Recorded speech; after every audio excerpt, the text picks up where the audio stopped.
So this is a one-way slab. So before watching this particular design problem on one-way slab, if you can see the problem on beam, I think that will be better, because some provisions of code that we have considered in the beam, the same thing will be considered. Around 80 to 90% are same, like a designing of beam. Okay, so you can go through the previous video lecture, that is for the design of beam. So let's start the design of one-way slab. So I hope all of you know the basic difference between one-way slab and two-way slab, right? So yeah, the major thing that we consider, that is the length by breadth ratio. So suppose this one is L, that means the total length is L, and if you consider this one as B, so the L by B ratio in case of one-way slab, that is greater than 2, and in case of two-way slab, that is less than equals to 2. Okay, and also another thing is that the main reinforcement provided, suppose this one is a slab and suppose this one is the shorter span, suppose this one is Lx and this one is Ly. So Lx is considered as the shorter span and Ly is a longer span, and we generally provide the main reinforcement in the shorter direction, that means in the shorter span. Okay, in case of one-way slab, and but in case of two-way slab, we provide the main reinforcement in both the sides.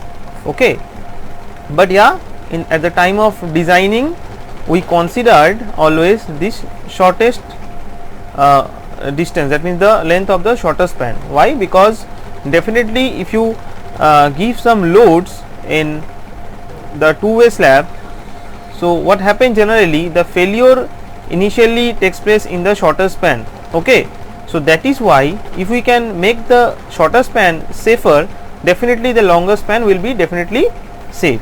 So that is why we at the time of designing, we consider the shorter span to analyze the moment as well as the checking for the deflection. So let's start the designing of one-way slab. Okay, so these are the preliminary concept that we need to know.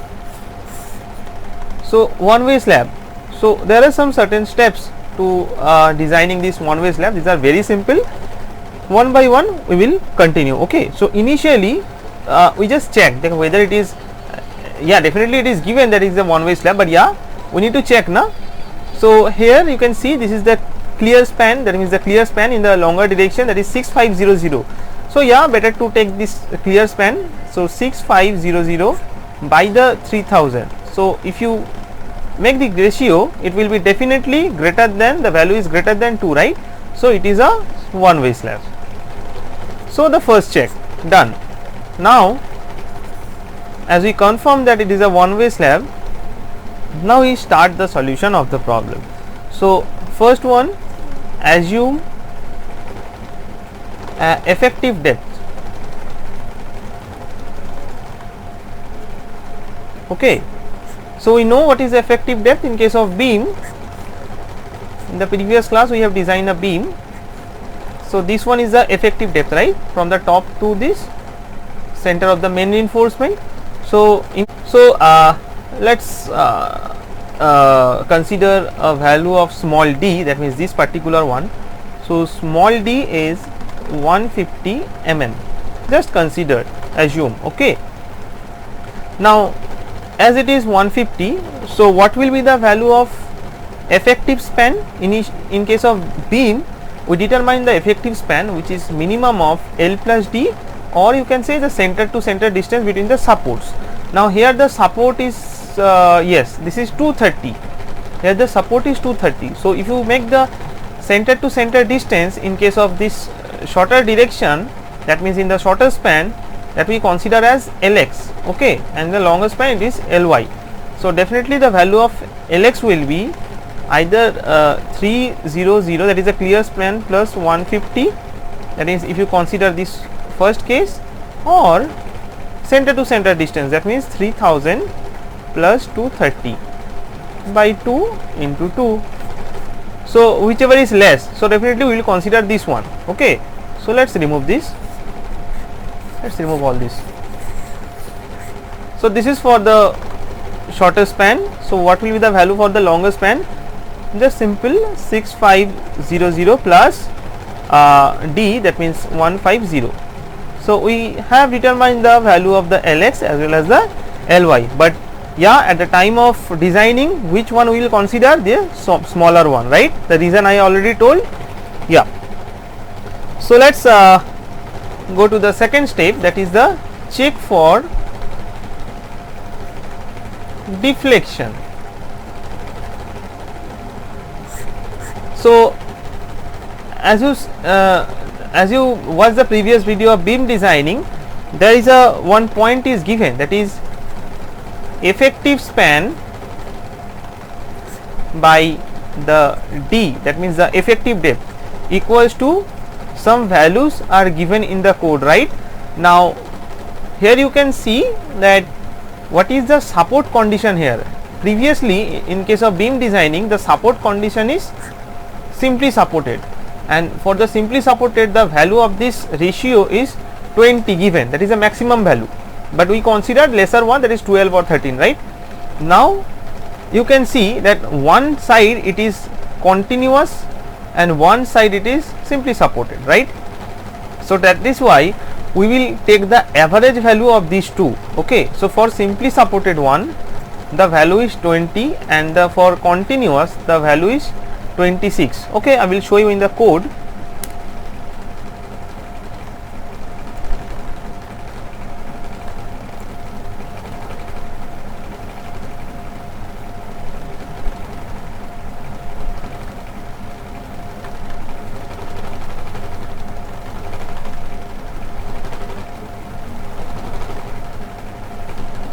Yes, here you can see for simply supported it is 20 and for continuous it is 26. Now we will consider the average of these two values. Okay, so what is the average value of these two? That is 20 plus 26 by 2, right? And into a modification factor is there, right? So to determine this modification factor we need to see the figure number 4, as well as we need to consider a PT, that means the percentage of steel. So for beam design we consider that is 1%, but here we will consider 0.4 to 0.5%, and yeah, we will consider 0.5%. So let's determine the value of this modification factor. Let's go to the figure 4.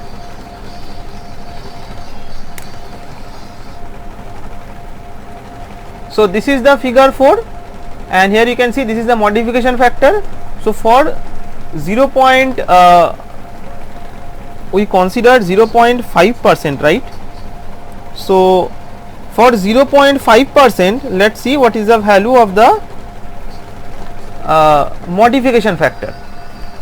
So to determine this modification factor, we need to know the value of this percentage of steel as well as the FS value. So what is the FS value? FS, that is 0.58 into Fy into AST required by AST provided.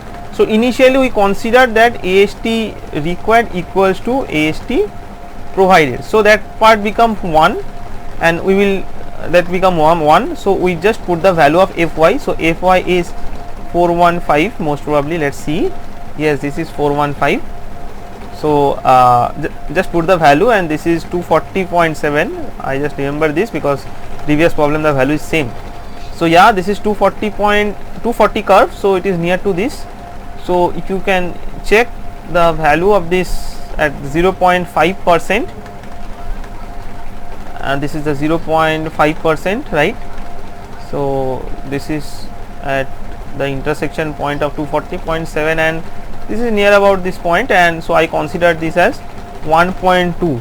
Okay, so let's put the value of modification factor. It is, yeah, so this is 1.2. okay, all of you understood.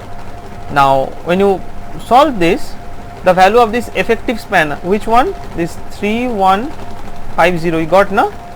So the ultimate D value, that means the effective depth that we get, that is, you just solve it, and it will be 114.13, 114.13. so we consider it is a round of figure, that is 120 mm.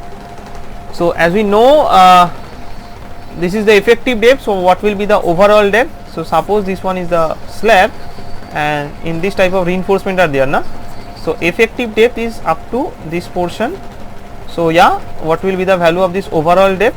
So this is small d, so capital D will be small d plus half dia.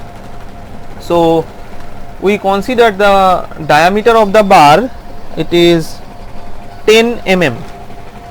Okay, so if we consider it is as 10 mm, so it will be 10 by 2, so 10 by 2, and the clear cover it is actually given 20 mm. So there is not issue if this particular clear cover is not given, if the exposure condition is given. So you can see the code IS 456, and depending on the exposure condition you can write the clear cover value. Okay, now the overall depth, what will be the overall depth considering d is equal to 120, that is 145 mm. Okay, so that is the overall depth that we determine. So let's remove this and go to the next step. The next step is nothing but the load calculation. It is a simple one.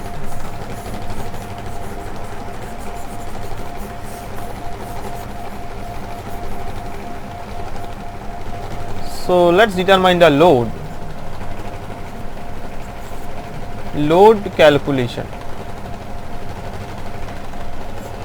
So yeah, in beam design we determine the load in kilonewton per meter, but here we will determine kilonewton per meter square. Okay, that means previously we determine in per unit length, but here we will determine in per square meter. Okay, so that is the difference in slab and beam design as per load calculation.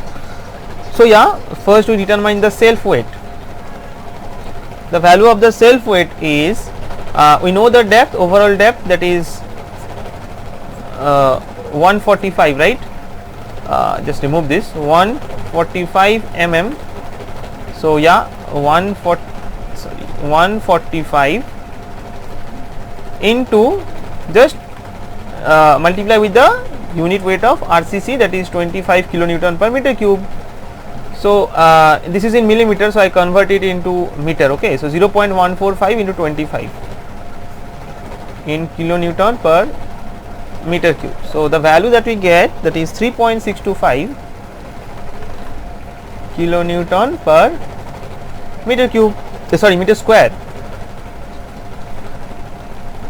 Okay, so the live load, it is given, the live load is 4 kilonewton per meter square, and the floor finish is 1 kilonewton per meter square. So you just add all this, that means the total load that we get, that is 8.625 kilonewton per meter square. So we need to convert it into the factor load, that means the WU, or you can say the ultimate load, that is we need to multiply with the partial safety factor, that is 1.5 for the concrete, right? So 8.625. So ultimately the value we get for the factor load, that is 12.9375, 12.9375 kilonewton per meter square. Now we need to determine the moment. So let's remove this. Now in case of beam design, what we did, in case of beam design we just determine the moment by W L square by 8, the maximum bending moment, right, for simply supported case. And here you can write it like 1 by 8 into WL square. Okay, so this is the, you can say this is the coefficient. Okay, and this coefficient value we can use this coefficient value from the IS code, IS 456-2000 for this type of cases. Okay, because here you can say this is not a simply supported one, right? So let's see the code. Let's write the value first. So here I have the maximum span moment, I have the maximum support moment. Okay, so these two value I got from the IS code, and let's see.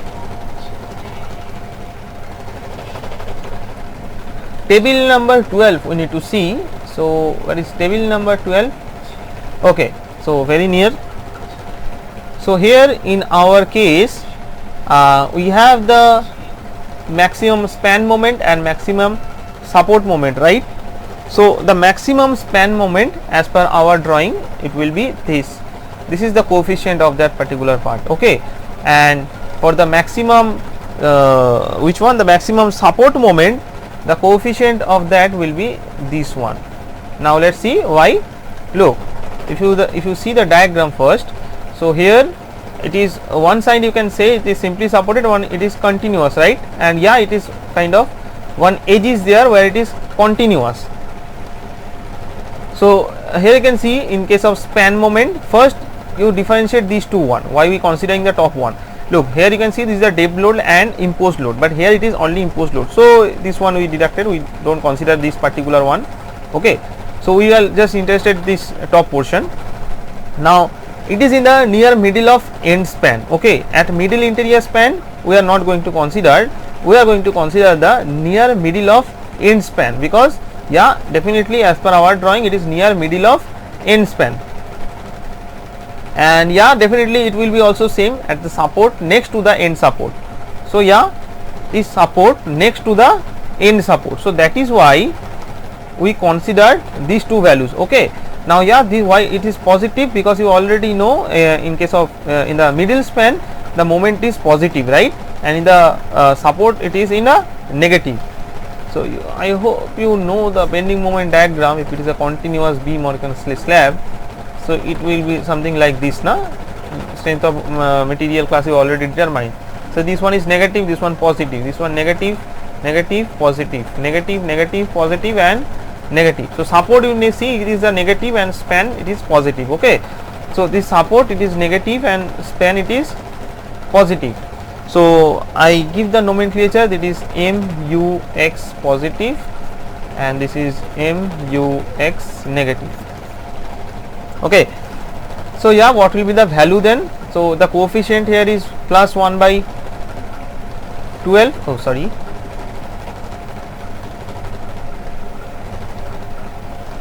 so plus 1 by 12 and here it is minus 1 by 10. So the value of MUX positive will be 1 by 12 into WU. This is actually WU in case of factor load, and this is LX in our case, the shortest span.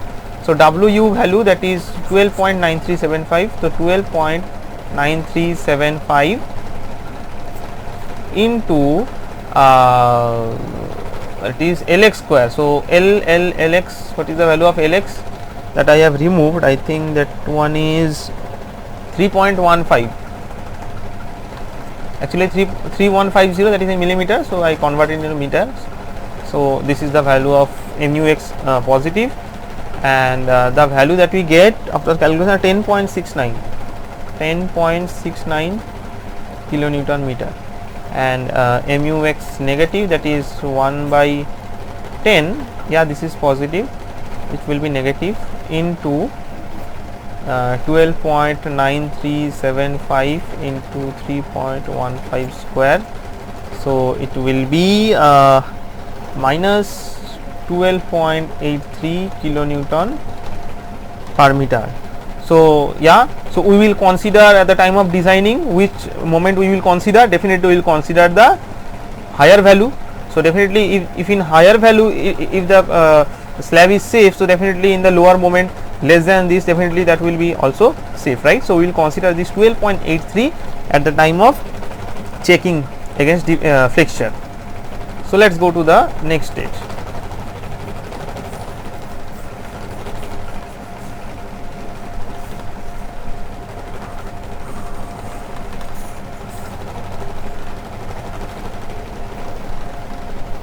So yeah, checking depth against flexure. So in we check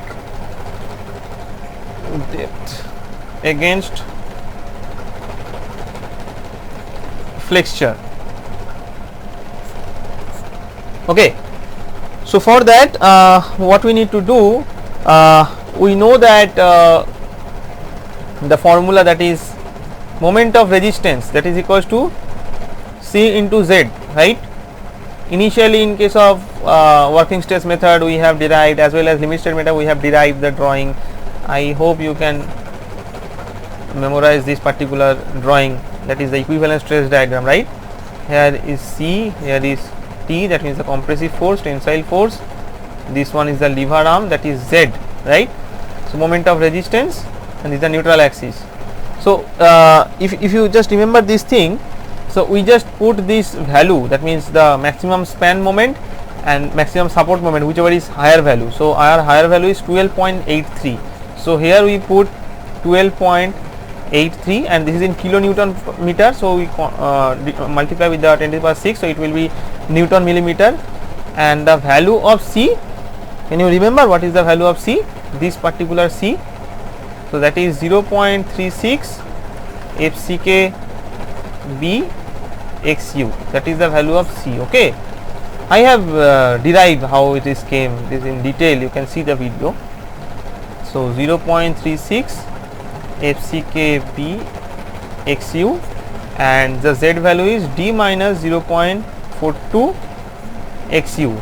Okay, so yeah, you can do, either you memorize this formula, this is very simple, or you can see the code. Code gives you everything, each and every detail, but better to remember this one, right? So yes, this is the formula. So by using this formula, or you can see this one that we know. So either you can use this formula, or better you can use this formula. So you know the value of XU max by D, that is 0.48, that is also given in the code, 0.48. So you just put the value XU max by D, here is also XU max by D, that is 0.48. So here you can see this is the D. So this D you need to determine, okay, the actual depth, the effective depth, okay, for that particular bending moment. So I am also making that formula from this. So this is 12.83 into 10 to the power 6, that is 0.36. FCK here is, it is how much, 25 FCK B. So B we considered here 1000 because it is a slab. Now XU, so it is as XU, so limiting value XU max. I am converting this XU into XU max. Now I am divided it by D, also multiply with a D as we have divided here. Now also I will take that this D common from here, so it will become D square, and in this side, okay, I am just removing this part, and as we take the common from this bracket, that is D gone to outside, and D square, that means 1 minus 0.42 XU, so it is XU max, the limiting value, by D. So you can see this formula is same as this particular one. Okay, so yeah, you know this XU max by D value, that is 0.48. Here it is also. Now this D value we need to determine, and all other value are given, right? So the D that we get after calculation, that is 60.92 mm. So which is less than our initial D. Is it written? No, it is not written. Okay, I am just writing this. The D that we got initially, that is 120.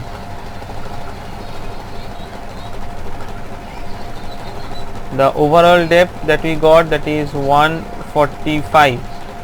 The value of the LX, that means the effective length, the shorter span, that is 3150 mm. So yeah, these are some important value we will use later on. So it is less than 120 mm, right? So yeah, that means it is safe, because the maximum moment that for this slab is 12.83, that is for the support, and for this particular moment to resist this we need the effective depth, that is 60.92, but we provide the greater value, that is why it is safe. Okay. Now go to the next step, that is calculation of reinforcement.